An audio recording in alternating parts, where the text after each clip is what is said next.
welcome everyone. Thanks for coming. Thanks for being here. Thanks you lot. Gail. Thanks everyone online who's joining us.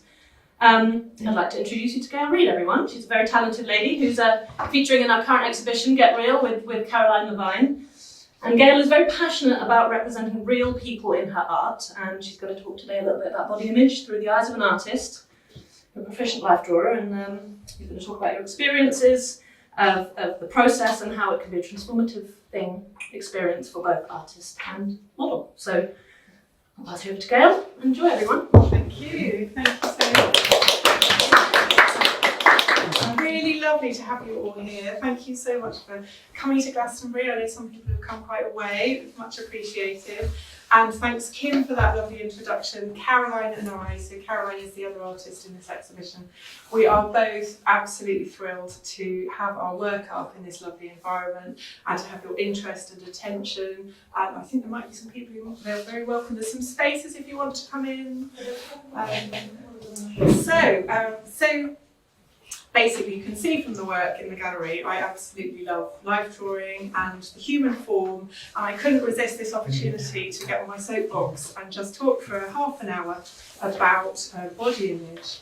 I'd just like to get a couple of things out of the way first, so we're really clear. So if you were to take your clothes off right now, and I'm not asking you to do that, I would absolutely be transfixed by your body, and I would be delighted to draw you, and I would give you a 10, whoever you are, all of you. So I just want to say that's not really what this speech is about. It's obvious I love all bodies. So the other thing I wanted to say is I am talking about body image, and I'm not positioning myself as holier than thou. I also, like many people, have things about my body that I don't particularly love, and if I had a magic wand, I probably would wave it in certain directions. So just so you know, I'm not saying any of that. Now I have been drawing from life, mostly professional models, for about 30 years. And recently, in the last couple of years, I've taken small commissions from people, so private individuals who commission me to do pictures of them naked. And that has really shown me how diverse not only people's bodies are, but also their attitude to their body. And it's been a really interesting journey looking at how really it doesn't have much correlation with whether someone meets the current social norms of what is attractive. It seems to be a far more deep thing about people's feelings about their body image. By the way, this is Steve. He's a bit of a show-off. I've asked him not to interrupt, but you are really welcome to interrupt. So if you want to interrupt with any questions, feel free. It is being recorded, so your question would be on the recording, which is totally fine with me. But if you want to ask afterwards, then that's also very welcome. So Steve, not to interrupt. So there are basically, from my observations, there are three main reasons why people take their kit off and get on the other side of an artist's easel. And the first reason is money. So we're talking about professional models, and I'm going to generalise, so I apologise to any professional models in the room, and I know there are some.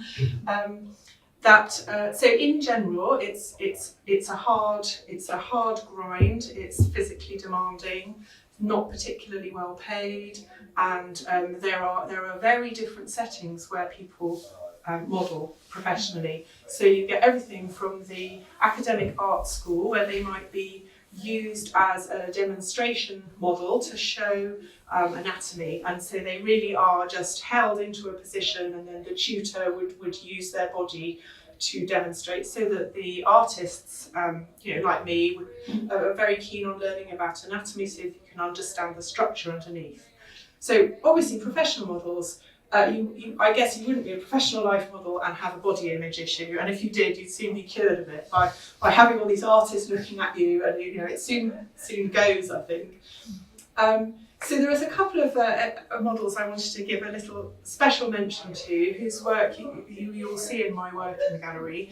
One of them is Graham. So Graham is a wonderful model, and the picture of Graham has got tape at his feet. And the reason I put that in the drawing was as a little nod to the fact that professional models, they often have to hold a pose very still, often quite uncomfortable, can be twisted, or maybe even with a raised arm, and it's hard. You can see them sweating sometimes and trembling, and these tape marks are put there in order to that when they have a rest, they can go back into the exact same position and re-establish themselves. So you can imagine that's quite hard if you've been in a twist and you've had a bit of a rest to go back into that position. So there's a blue, I don't know if you see the print of a blue lady, Benter. So that was a really joyful collaboration. So we're starting to move into the territory where the model has an artistic input, and so Benter is a professional model, but a friend and I hired her privately. So we had a room. It was my friend Dave's flat. It had a lovely blanket with a pattern, and we put the ABBA up really loud, and we had a ball. It was really fun, and so I love that picture because it reflects that fun that we had. So it's not always a sort of you and separated situation.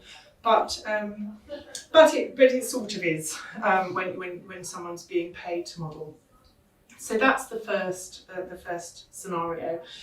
So the next scenario is, and this is one that really uplifts me when I have commissions for this sort of thing, and it's people who want to be drawn from life as a celebration, and these people totally get it. They totally get that they are lush, as we say in Bristol. They are absolutely gorgeous, and these people, it might be a portrait. Sometimes I get commissions from people who want to generously give their partners a picture of themselves naked, and it's just great. It's like, I want some of that. I want some of that kind of like, I know I'm gorgeous. I know you know I'm gorgeous, and I'm just going to give you this picture. So that's really lovely. Sometimes it's like a pregnancy portrait, so it's a celebration of the bump. And it can be, so it could be someone who perhaps likes dressing in the opposite gender clothes and wants to, can't always express themselves, but they know it looks great and they want to have a picture of themselves in their splendour, or like some bits covered and other bits not. And what was the other one I was going to say? And then lovers. So sometimes it can be two people, so together celebrating their love and celebrating their physicality together. And what an amazing thing to have up on your wall forever. So that is the second kind of very generalised reason why I see people commissioning nudes for themselves. And then there's the third reason, and these people are the heroes of my tale. So these are people who do it for personal growth, and this is an area that really interests me. So people who, it might be just a sort of sense of not being happy with their bodies, maybe they've been teased, maybe there's some things that they don't like or are uncomfortable with, and who just have that sense of actually trying to do something about that. Mm-hmm. And it's one of the things that people try is they might commission an artist, probably knowing full well that the artist will love their body as it. And so one of my recent commissions, I had some really lovely feedback afterwards, and I was told this subject said he didn't like looking at himself in a photograph, and he said he didn't feel comfortable looking at his own image in a photograph. But when he saw the image of himself that I'd drawn, and he could see my cherishing of his form, he had a sort of a revelation of just, this is like I think he saw himself in a new light, and it was very moving to receive, and I do receive lovely feedback like that. So it could be that sort of challenge, someone who's looking for a challenge, and it can also be in a situation where perhaps someone has had surgery, or in terms of, you'll have seen, I hope, the pictures of Cheryl, and Cheryl undertook to be drawn because she had recently had a mastectomy and was feeling pretty down on the physical thing that was going on, and again wanted to take positive steps to move herself forward. And we had the most amazing time together, Cheryl and me. It was just a collaboration, and I think I will talk in a minute about my process, and I hope that will illustrate then for you how it can be so transformative. And so Cheryl she wrote some lovely words as well about how it really helped her see her beauty in her, the scars and the body and her new shape, and actually appreciate the beauty in that. So there's a couple of examples. I'm sure you can think of lots more situations where it's potentially valuable. You really are welcome to ask questions if you want, but I'll just plough on. And guys, you're welcome to come in if you want. So I want to talk a little bit about my process. And what happens are the layers that you go through when you're drawing, and it's nothing particularly unusual what I do. This is like standard life drawing stuff. So basically, when I've got either a reference photo or a model, and I've got my paper, so I'll start by drawing what we call the envelope. So I'll mark out the top and the bottom, make sure I've got enough space around the edge. And and if they're extended to the side as well. So I look for the envelope of the shape, the big outside, and then I go through a process that's called working from the general to the specific.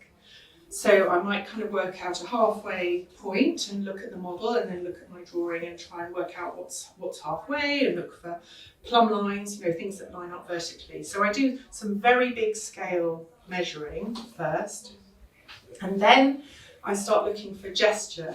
So I'm sure you know what gesture is, but if you've got a model who might be in motion, or they might have their weight on one foot, and you look for those, the rhythm and the what gives it rhythm and energy in the gesture. So I look for those lines and shapes. And then, this is Steve's moment, so then I try and look in.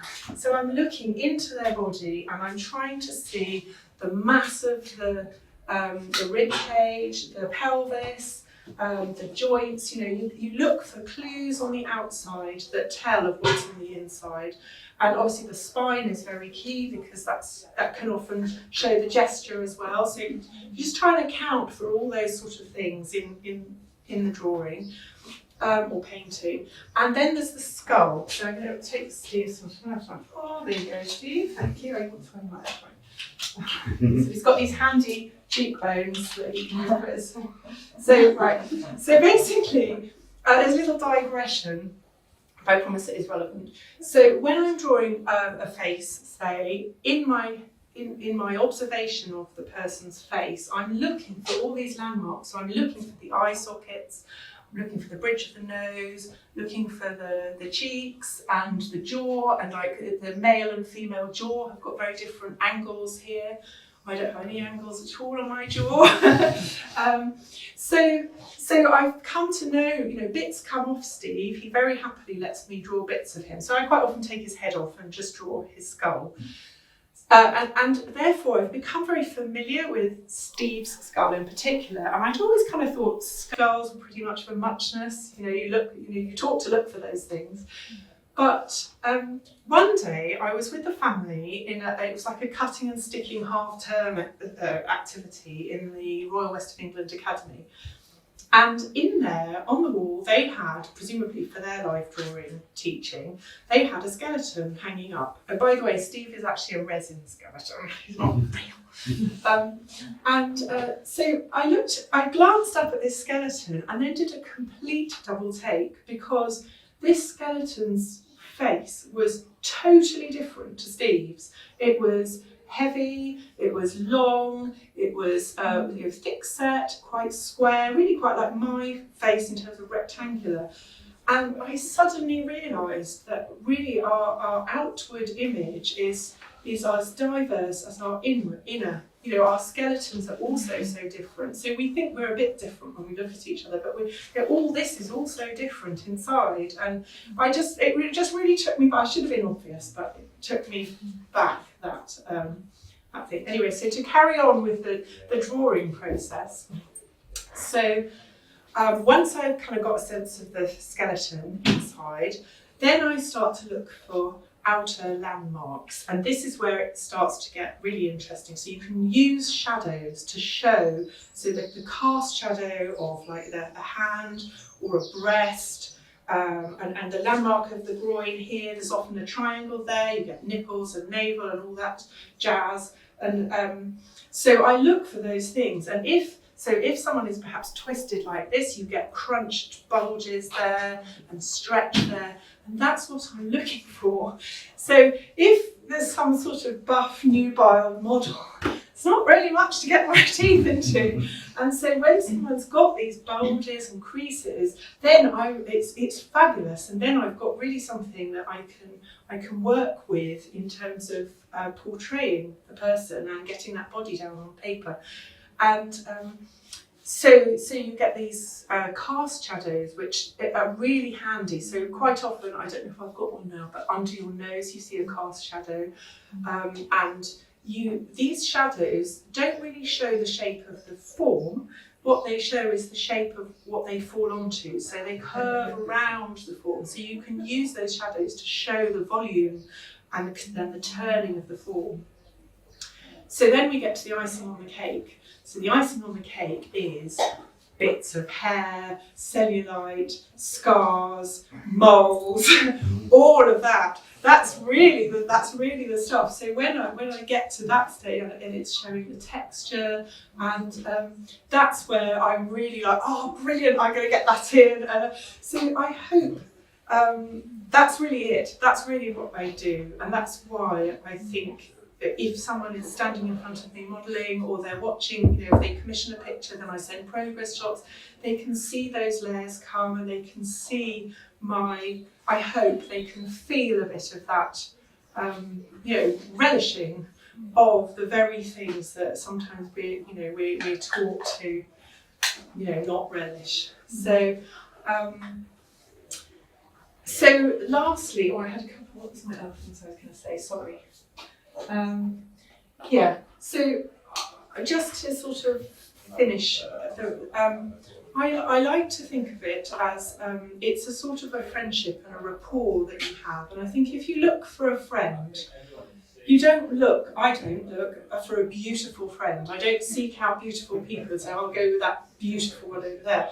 You look for people who are interesting, people who you can have a dialogue with, people who've got a story.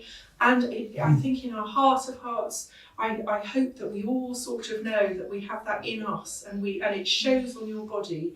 And I think that's what I look for when I'm looking for a model. So I think we are extremely lucky to live in a country where it's okay to have nude pictures up on the wall. We have life drawing that can't be taken for granted. It's certainly not available all over the world. It's not legal all over the world. So I make it my business to try and keep opening that book and trying to keep being as positive as I can about my own body. I'm not quite there yet. When I'm in a drawing class and the model's late, I have this little internal wrestle of like, wow, I'm such a hypocrite. Could I not just kind of, offer to do it? And I haven't been brave enough to do that yet. So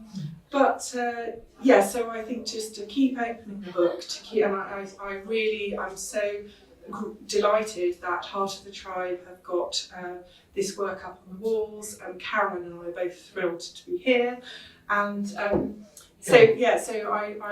Yes, Alan, can I just ask you, when you're saying about the process, what sort of time do you take for doing the sketches? I know we've done life drawing before, and I've got this thing where they do a 2-minute one, and I've got sort of two or three pencil marks on there, and I'm better with a sort of 10-minute one. And then I never used to like when it was an hour one, because to me that was too long.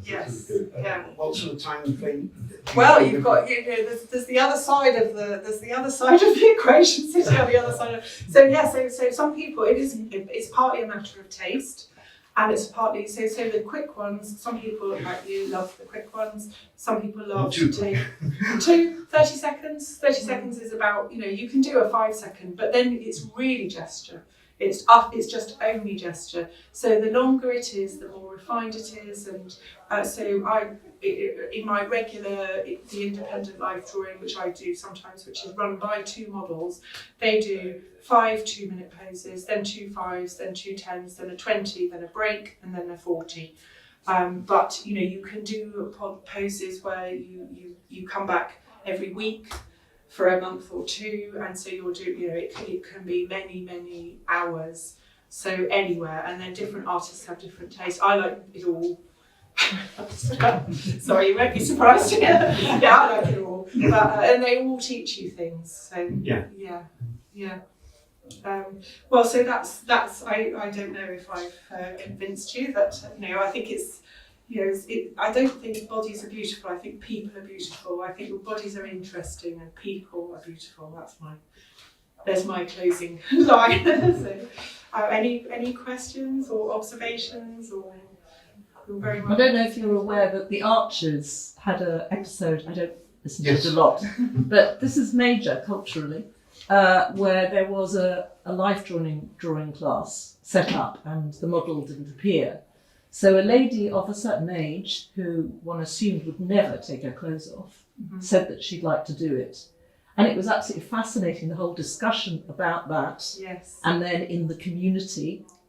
And I was really thinking, 10, 15 years ago, it would have all been dirty laughs, Yes. And it was completely, everybody was saying how brave she was and how amazing it was. And I thought, wow, we as in the, uptight English, we are finally getting to a point where, we can actually integrate that into our culture.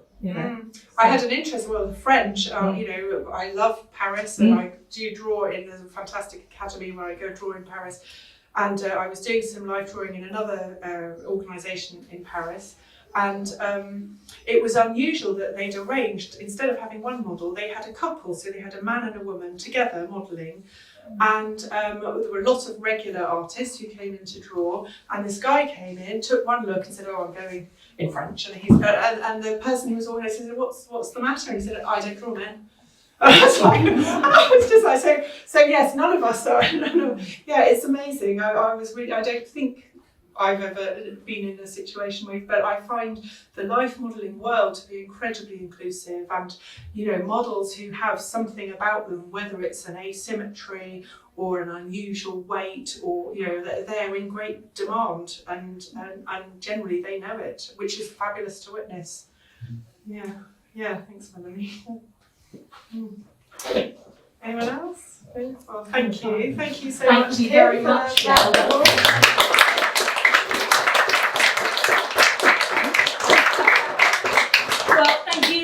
Thanks everyone that came, and thanks everyone that joined us online.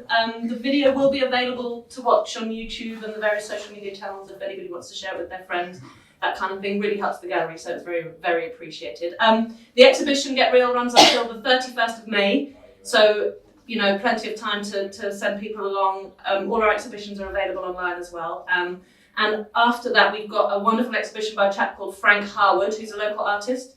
Very bright, colourful. Oh yeah, this is some of his work, and this one over here. So please come back. The artwork changes every month, and we hope to be doing more of this kind of thing. I think it's really great. It's lovely to be able to kind of start a dialogue about art, and it's really exciting to be able to start holding events where we can invite people to actually join us and do stuff. So do come back, and thank you again, and enjoy the rest of your afternoon, everyone. Yeah. Thank you.